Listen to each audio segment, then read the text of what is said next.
Good morning, everybody. So welcome to Super Responsibility Week, Day 2. So the theme this week is last week we had the theme of freedom, and this week the theme's responsibility. So I've kind of produced a worksheet like the previous 3 weeks for us to try and use and try and make something more out of the theme in a conscious way. So look at that later. But first, we're just going to do some meditation, and we'll begin by just doing a bit of just kind of physical warm up. Just give your hands a bit of a squeeze.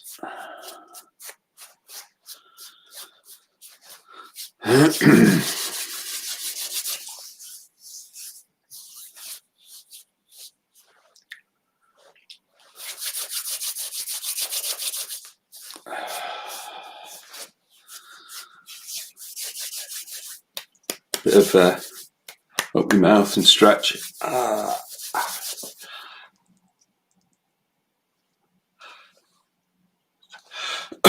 Open everything as wide as you can.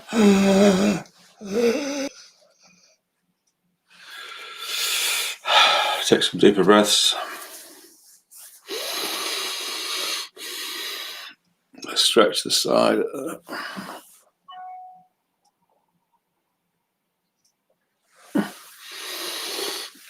Twist.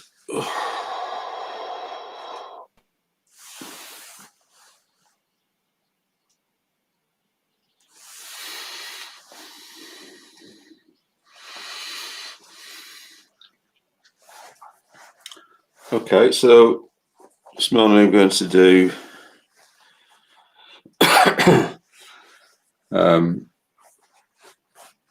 mindfulness breathing meditation. I'm just going to do a little bit of a body scan and then ring the bell for the stages.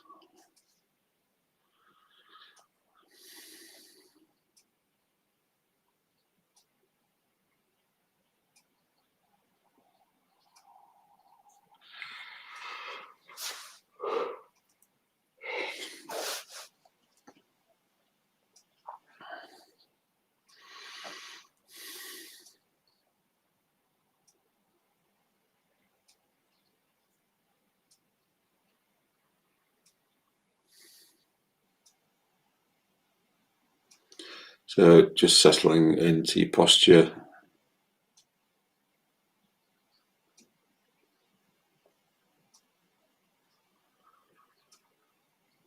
Having a sense of the structure of your body.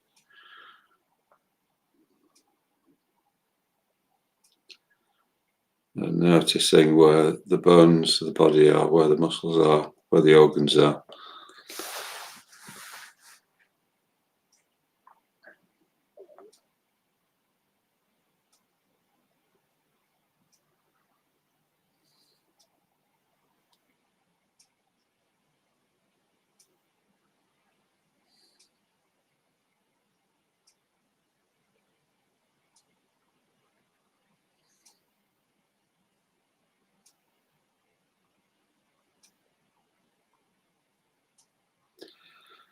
And having a sense of balancing the spine so that you're not leaning over either to one side or the other, or forwards or backwards.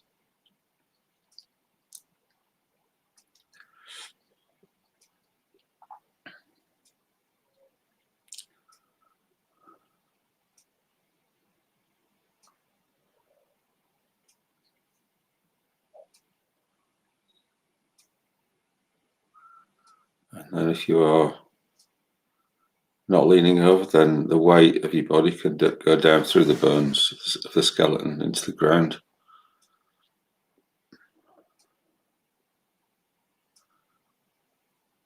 And your muscles can feel confident that they are going to be able to relax.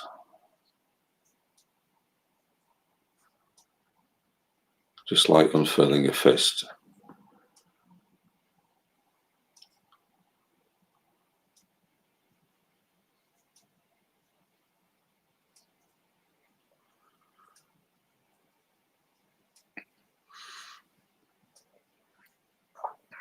And just imagining that the organs of the body kind of can quieten down.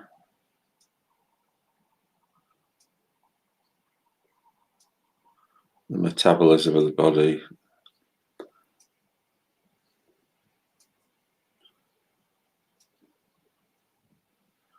can just tick over. It doesn't need to be on alert or anything like that.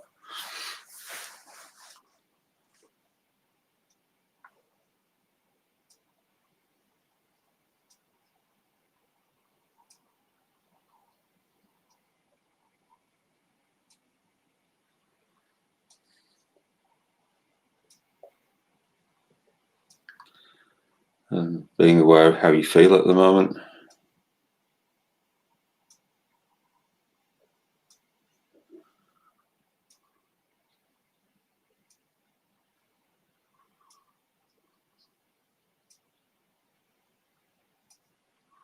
And try and include how you're feeling in the meditation.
And then taking your attention onto your breathing.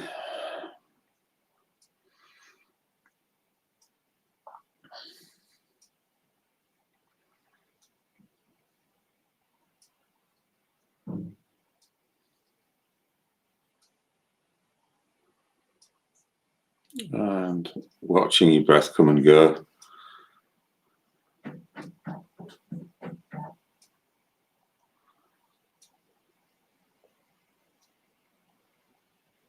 Just begin counting at the end of the out breath. Breathing in, breathing out, counting 1. Breathe in, breathe out, count 2, and so on until you get to 10, and then start again from 1.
And now move the count to just before the breath begins.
So in the last stage, just focusing your attention on the place where the breath first enters the body, around the nose or mouth.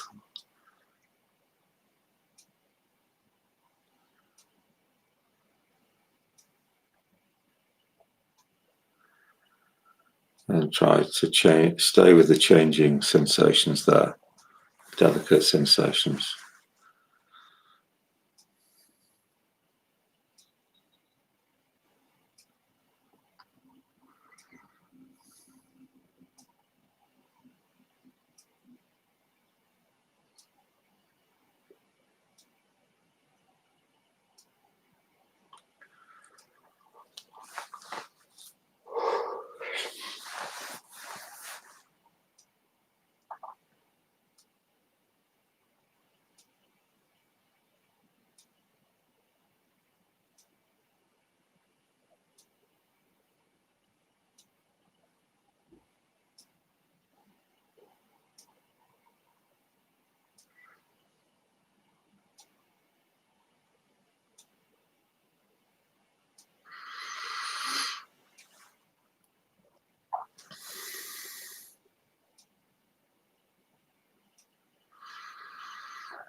In your own time, bringing your meditation to a close.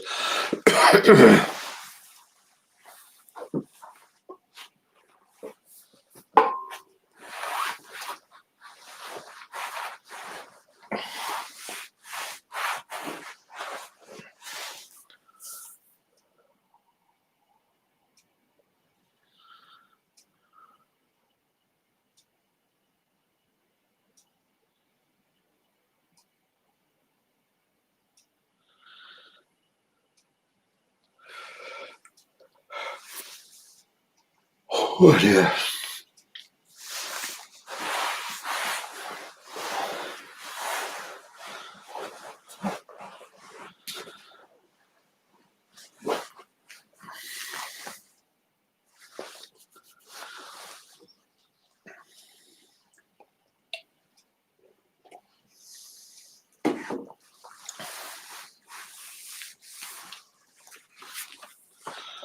Okay, so I think today's a bit of an off day, really.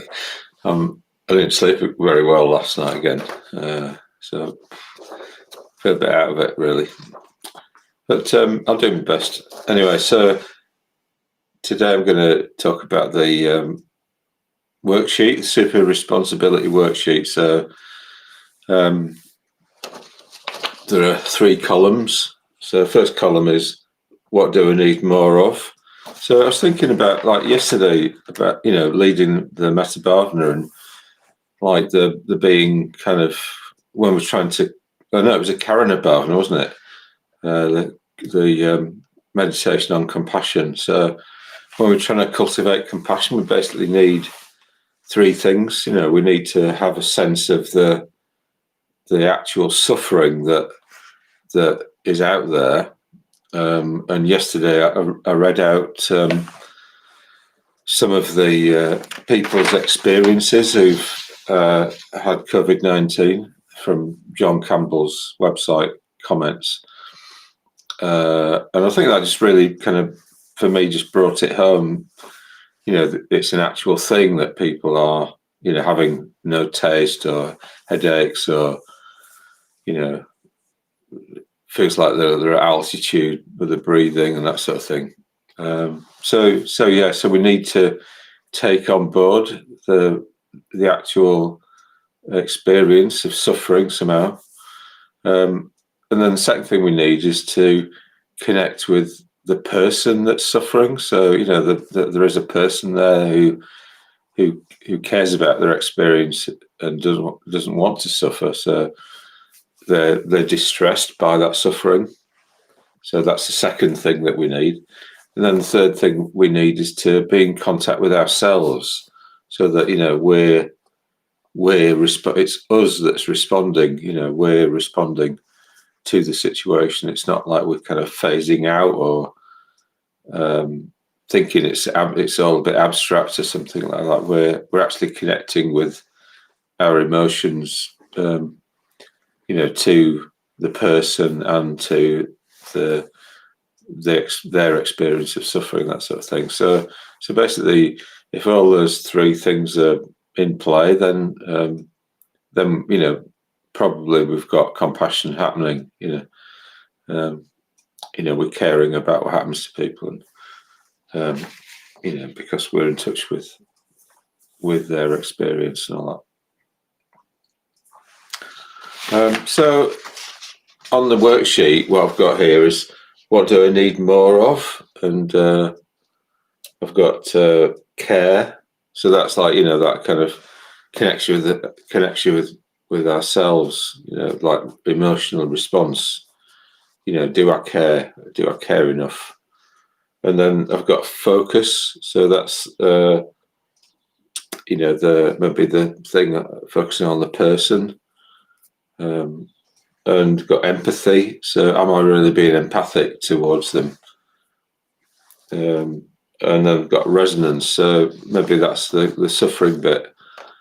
So am I really resonating with what it's like to suffer. And then in the second column, there's action. So the action might be that try a bit harder to imagine the real suffering going on. See contact with person. So it might be that what you do, your action is to connect with a lonely person for 10 minutes.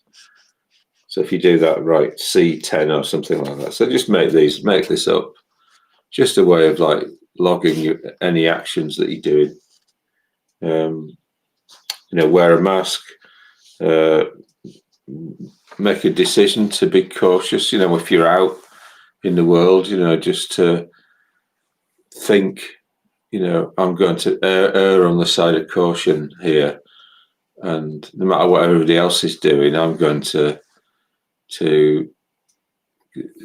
stay separate from people and not take any risks or anything like that. So I think something important is the whole thing of like what we're doing and what other people are doing. So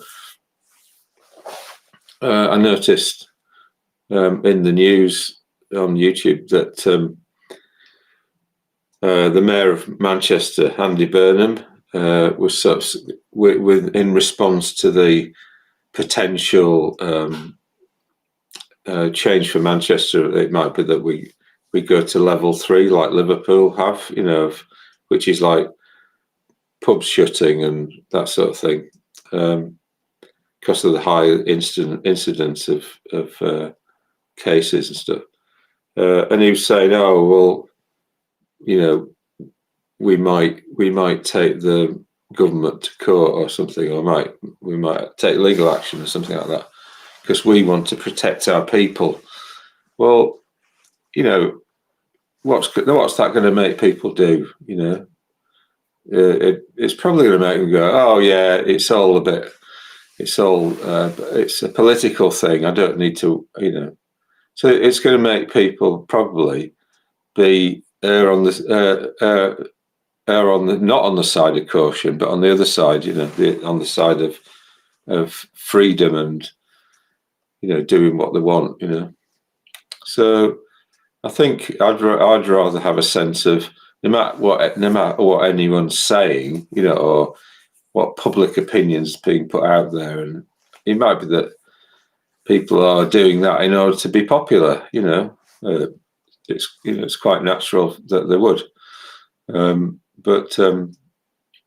Yeah, I think ethics is always a question of individual choice, and so we make the choice. It's our choice, and we have to, so responsibility is about personal choice, choosing to respond in a responsible way, choosing to take the situation in and act accordingly. So so maybe think about that. Think about never mind what everybody else is doing. What do I really need to do given the situation? So we're sort of taking responsibility for our bit of the world. And then so you might decide to be the action might be that you just might decide to be cautious and stuff. And I think one great thing about this is that we can actually feel good about ourselves, when we're taking responsibility, we're making ethical decisions. So the Buddha talks about in the Mangala Sutta about ethics being the greatest protection. So no matter what's going on around us, we can always, decide to sort of do the right thing, no matter what situation we're in. So so we're protecting the world. So there are two mental states that are called the protectors of the world in Buddhism. There's there's what's called Hri, which means self-respect. So it's like you wouldn't because of your own code of ethics, you don't want to go against that. You don't want to go against your own values, which is to protect people. So you wouldn't do something that would cause them suffering, or you'd not want to anyway.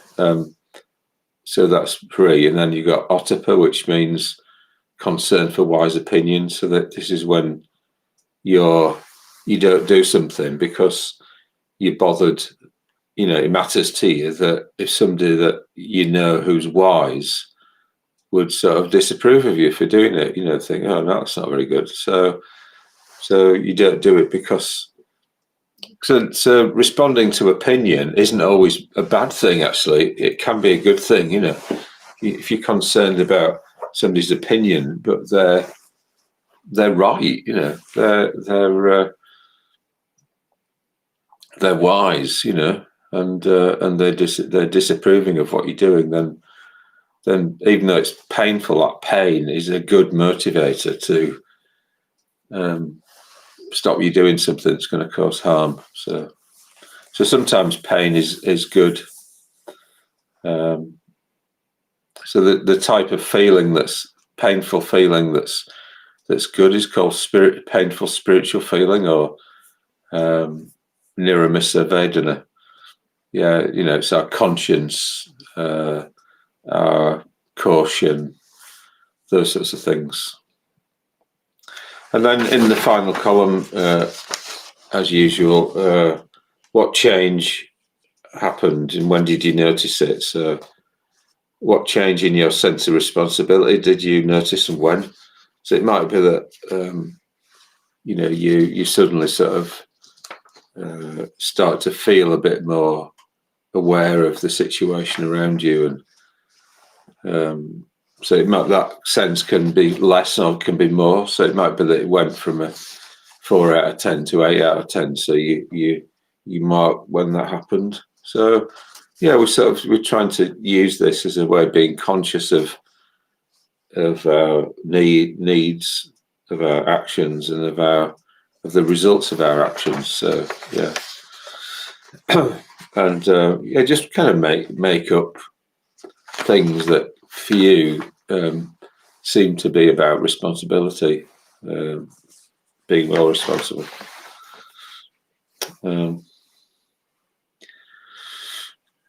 Yeah, okay. So I think that's all for today, and kind of hope you have a nice day and wish you well. And see you tomorrow. Okay. So it's not been a massively sharp session today, but anyway, can't win them all. Okay, thanks.